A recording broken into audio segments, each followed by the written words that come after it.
Hey YouTube, Mountain Bike Mike here with a quick update on my 2023 Trek Fuel EXe. This is a 100-mile update, and I know I haven't posted anything for a while. I've been putting little bits of miles on here and there. San Diego, California, Big Bear, California, Riverside, California. Rode it in several places.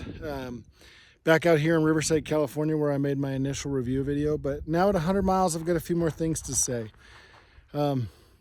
Post says, is it worth the money? I still feel it's worth the money. I'm not going to make you wait till the end for that.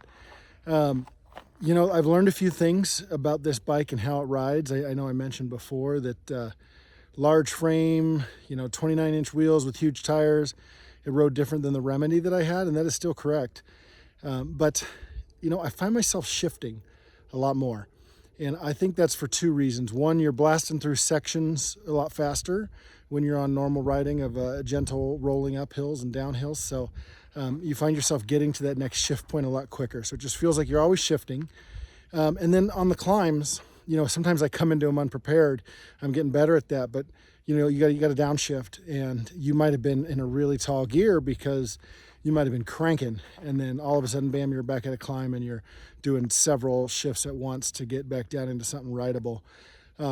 Long climbs, I got a little bit of an update there. It's not like your high-powered mountain bike, e-mountain bikes. You're still going to work. I'm probably a little out of breath right now because I've been riding hard for about 45 minutes. Wanted to make this video truly at the 100-mile mark. The bike says 95 miles on it right now, and I've got about 5 miles with the bike turned off. I'll get back to that in a second. So 100 miles on the bike. I would say that when you're doing those climbs, you've kind of got two choices. You come in on full power and you're not working as hard. You're still working for sure. That's one choice. The other choice is you kind of go mid power or high power, and you pedal just as hard as you used to, but you finish it up quicker. So if it's a long climb, it's not going to be as long of a climb. That's kind of the way I've been riding it. A few times on really steep climbs, I've slowed down and used that full power and taken some of the pain out, so to speak. Probably the longest sustained climb I've done on this is about 12 minutes, geared down really low, full power. And a climb like that, this long climb I did that was 12 minutes, probably would have been a 20-minute climb before. So, I was still just as tired at the top, but not necessarily keeling over, but I got it done quicker. This is the mountain biker's e-bike. I think Mountain Bike Magazine said something like that. And it's true. You still are riding a mountain bike. You're still getting exercise. My iWatch says that I've burnt 955 calories in the last 45 minutes of riding. I still want that. I still want to, burn some calories and lose some weight and get out and be active. The power, I tend to leave it on level 2. If I want to do a longer ride, I turn it down to 1. But most of the time I just leave it on level 2 and I crank it up to 3 when I come into a long sustained climb. Now, about that riding without the power. I took it out to the beach in San Diego. I was out for a training and decided to ride out of my hotel room, ride along the beach a little bit in the morning, and go to the training at the conference center. Get onto the boardwalk. It says no e-bikes or motorized anything, right? So I think to myself, you know what? This thing doesn't look like an e-bike.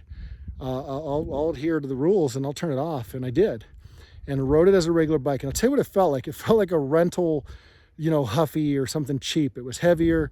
The bike wasn't as efficient. And maybe that's a little bit of motor drag. I don't know. But it was very rideable. There was nothing wrong with it. I rode it up and down the beach, nice flat beach all day long.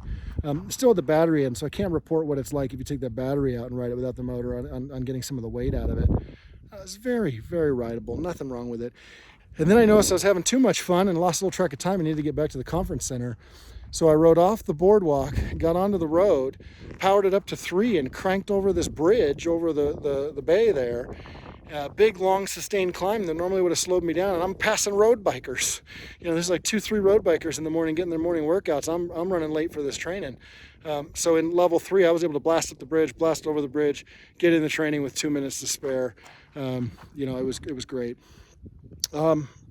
Downsides of the bike, other than the price, it is making that clicking sound that people talk about. I feel it's in the dropper post. This is a dropper post nobody else uses.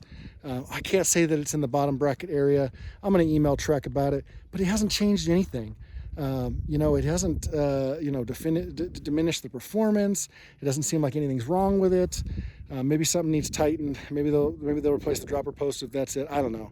But Trek takes care of people. Other people have reported that and think that it's a motor problem. Man, I feel like with 100 miles on it, the motor was going to break. It would have broke. So update to the bike. Yeah, loving it still. Definitely say it's worth the purchase price.